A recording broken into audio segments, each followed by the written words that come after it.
Hey everyone, it's Gunnison, and welcome back to Spinning the Tires. We have had some interesting events happen lately with NASCAR, interesting concerns going on in the NASCAR world, so let's get right to those and to what happened this last weekend at Atlanta. Okay, so this last weekend NASCAR went to Atlanta Motor Speedway, its final race on the 24-year-old asphalt configuration it is on now. The current configuration, of course, with 24-degree banking. Promptly after the race there this weekend, they started taking down the walls to prepare for the reconfiguration of the Atlanta track to its upcoming 28-degree newly paved layout that'll make it a little bit like a small super speedway.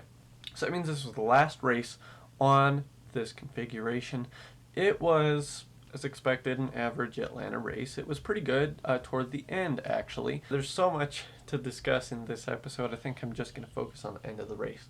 So, overall, pretty good race. Only really notable thing outside of the ending of the race was early in the stage, I think stage one, they had a wreck further back in the field with Cody Ware, Daniel Suarez, Ricky Stenhouse, with Anthony Alfredo narrowly sneaking through to sustain no damage, but that ruined those guys' days.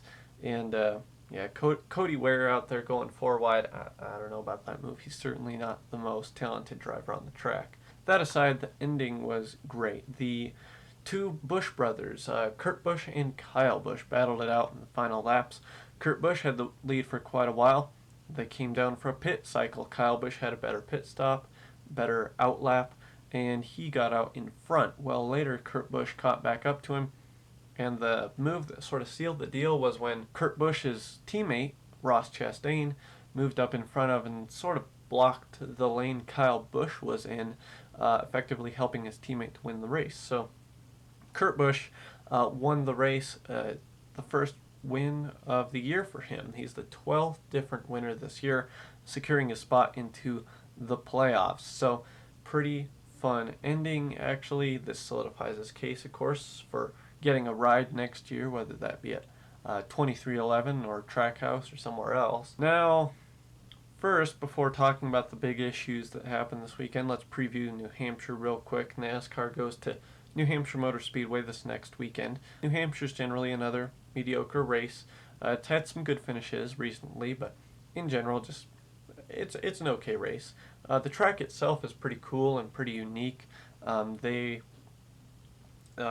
got 1 mile of distance and very low banking. It's just a flat track, so pretty fun track, I imagine, to drive.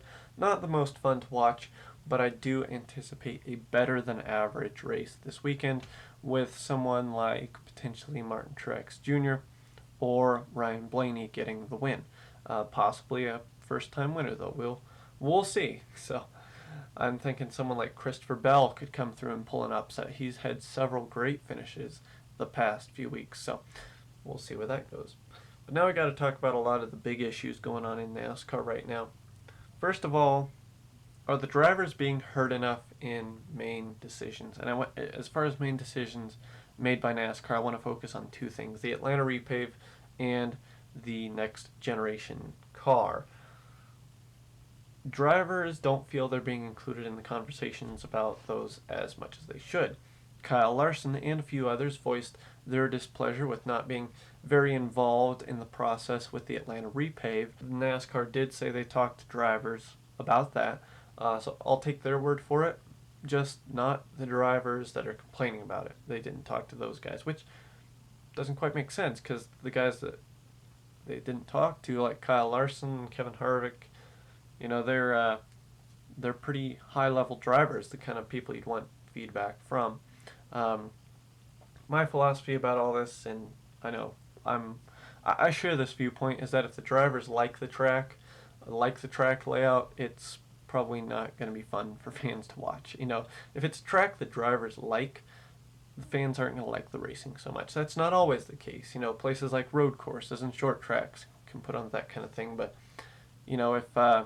if drivers like to run at 1.5 miles, if it's a track they like and they feel comfortable at, that's probably not the best sign for the racing, but it depends. it's on a case-by-case basis. But I do think at least they should talk to the drivers. Kevin Harvick and a few others, including Denny Hamlin, were very vocal after the Atlanta race about the next gen car as well. There have been very big rumors going around that it's not safe.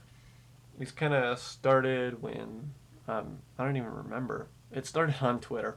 Just leave it at that. So it was a Twitter rumor. There was some reason behind it. Fans were concerned about the safety of the car.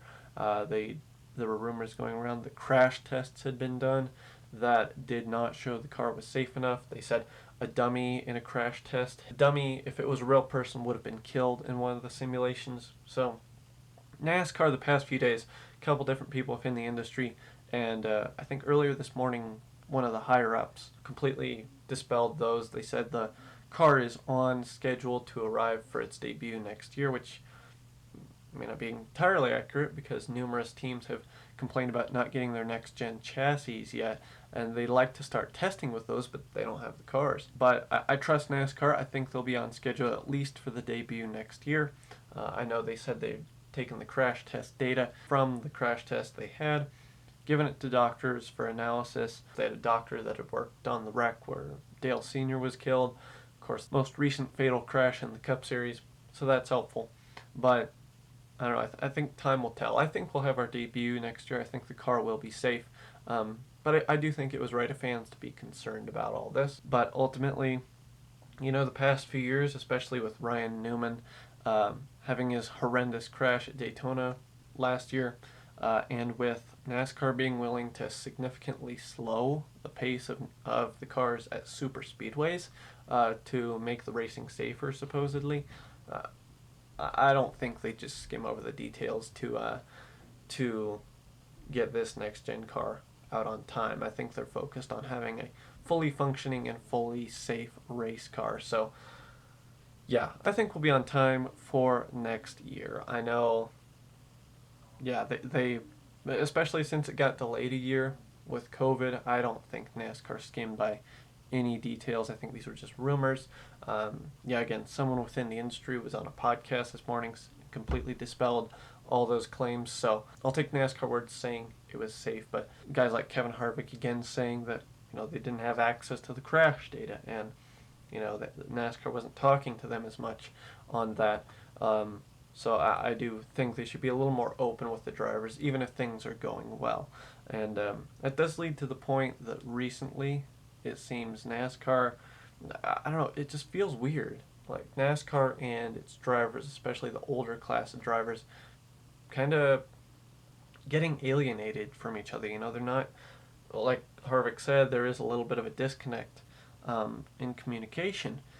So I don't know. I really hope NASCAR can find some new communication models or people to facilitate that, because as of right now, there are a lot of complaints about NASCAR not talking with the drivers as efficiently as they should, or with the fans for that matter. NASCAR seems to kind of be in their own world, making their own decisions from time to time. But yeah, interesting claims, but they are substantiated. I think NASCAR should pay attention to the drivers a little bit more.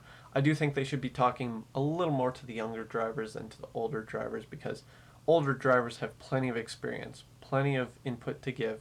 They probably know what's best for the sport. But the younger drivers, they're the ones who are the future of the sport. They're the ones that are going to be racing for the next 10, 15, 20 years. They're going to want to know how they want the sport to look, how they want safety, the fan experience, the racing package to look. So I think NASCAR should include all drivers in the conversation around this stuff, but I think they should weigh the older and younger drivers. I think they should weigh them properly. So hopefully NASCAR can get its act together a little bit with communication. I also hope they be a little more transparent with the fans about the next gen tests, maybe live streaming some of those or showing video footage of crash tests. So just some thoughts on that. But yeah, very interesting news from the NASCAR world recently, and some news that kind of scared people for a few days. Are we gonna have the next gen car next year or not? Is it gonna get delayed again? So all sorts of interesting things, but I think everybody and everything will be fine. So that being said, not too much else to say. That was kind of the main news from the past week. So with that, I will see you all next week and be sure to hit the like and subscribe buttons. Enjoy the rest of your week. Enjoy the race this weekend, and I will see you next time on Spinning the Tires.